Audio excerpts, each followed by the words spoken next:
oligarki. Kita terima atau kita tolak? Kita terima atau kita tolak? Kita terima atau kita tolak?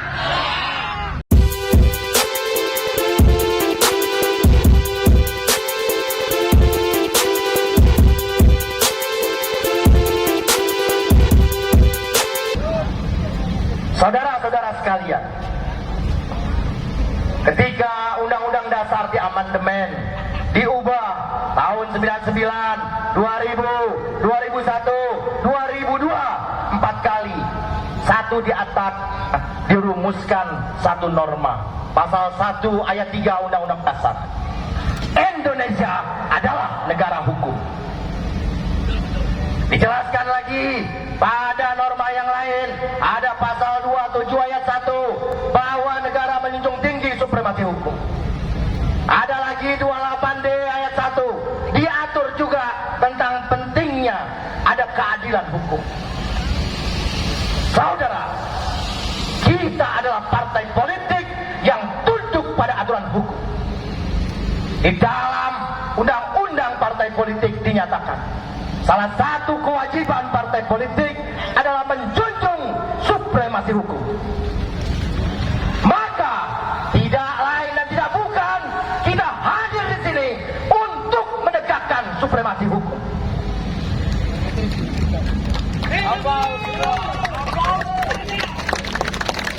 Dengan cara apa kita ingin menegakkan supremasi hukum?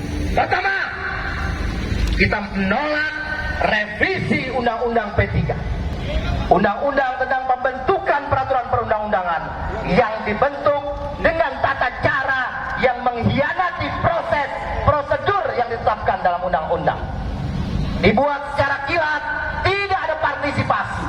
Padahal dalam sebuah pembentukan peraturan perundang-undangan, dalam membentuk sebuah undang-undangan, Mahkamah Konstitusi tegas mengatakan harus ada partisipasi yang bermakna, partisipasi yang bernilai, yang disebut dengan meaningful participation.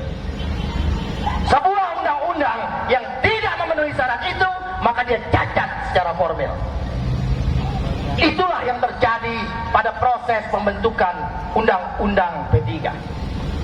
Tanggal 24 Mei lalu, mereka yang ada di dalam gedung sana, mereka menggelar paripurna mengesahkan rancangan undang-undang tentang pembentukan peraturan perundang-undangan yang direvisi yang kedua kalinya.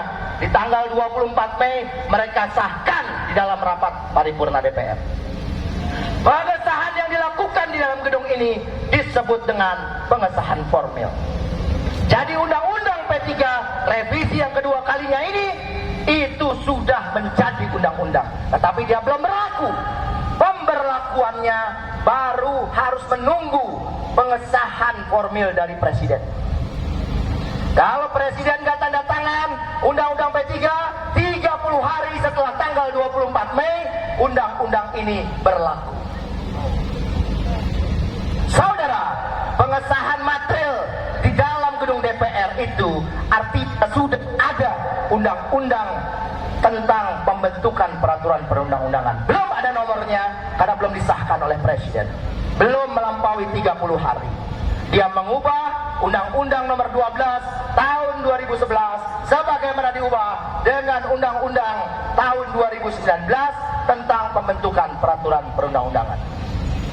Maka seperti saya katakan di awal, kita datang ke sini untuk menegakkan hukum setegak-tegaknya seperti amanah konstitusi.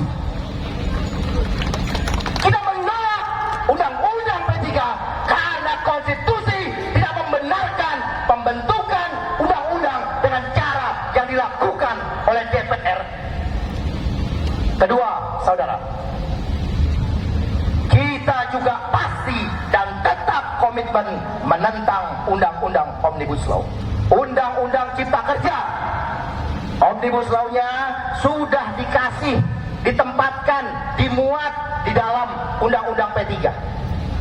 Dengan dibenarkannya metode Omnibus Law, maka undang-undang Cipta Kerja yang mengatur sedemikian banyak undang-undang, 80-an undang-undang, dijadikan satu, itu menjadi legal.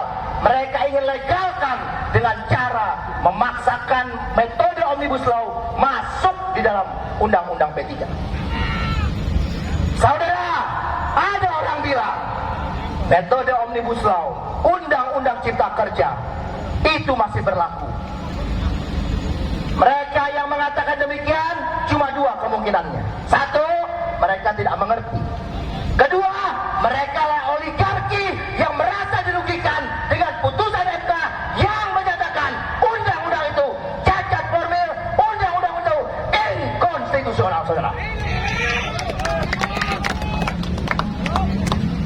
Kenapa dia inkonstitusional? Satu, dia dibentuk dengan tata cara yang tidak sesuai dengan undang-undang.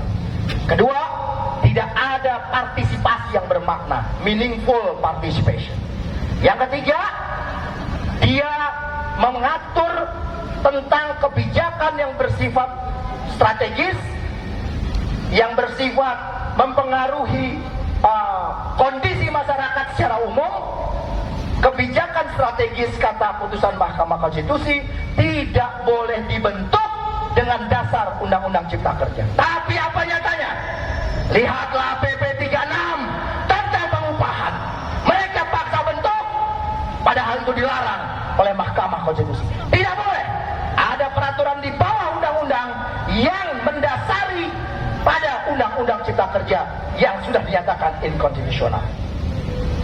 Lihatlah Menaker membentuk Permenaker tentang JHT yang pada akhirnya bisa kita batalkan. Jadi saudara, kalau kita bergerak, kita tidak turun di jalan, kita tidak paksa negara, mereka bisa dengan sewenang-wenang membentuk aturan untuk kepentingan oligarki. Kita terima atau kita tolak? Kita terima atau kita tolak? Kita terima atau kita tolak?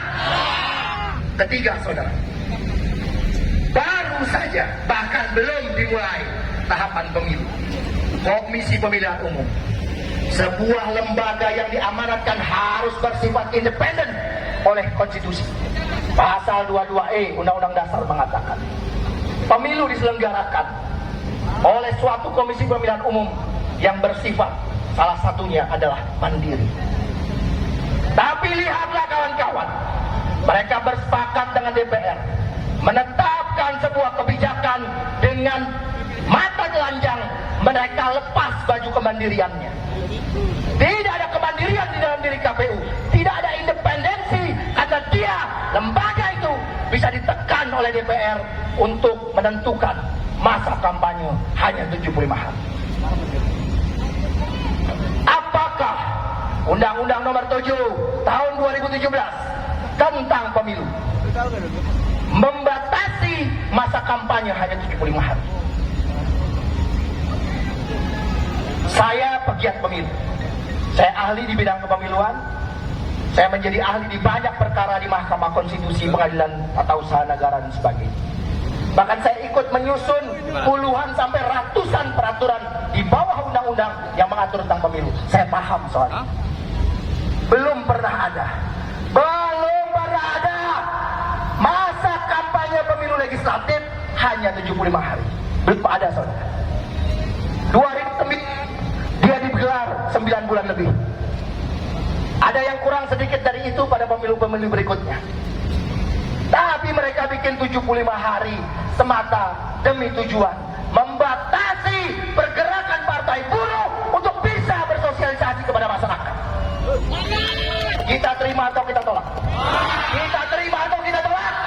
Kita terima atau kita tolak? Tolak! Tidak ada, saudara. Saya mengerti betul apa yang diatur dalam Undang-Undang Pemilu. Konstruksi dalam Undang-Undang Pemilu sekurang-kurangnya bisa disetting, bisa diset sekurang-kurangnya 7 bulan, bahkan 9 bulan. Apa kerugian kita partai buruh kalau 75 hari? Partai ini tidak ikut pemilu 2014-2019. Maka kita perlu mendekati masyarakat, memperkenalkan partai ini ke masyarakat. Masyarakat harus diingatkan memorinya, diberitahu kondisi terkini perburuhan yang kita semua sudah bersatu di dalamnya. Sementara partai-partai lain, masyarakat sudah kenal. Itu adalah mereka membatasi 75 hari agar partai seperti kita ini tidak dikenal oleh masyarakat. Kita terima atau kita tolak? Terima atau tolak? Kita sudah memberikan warning kepada KPU.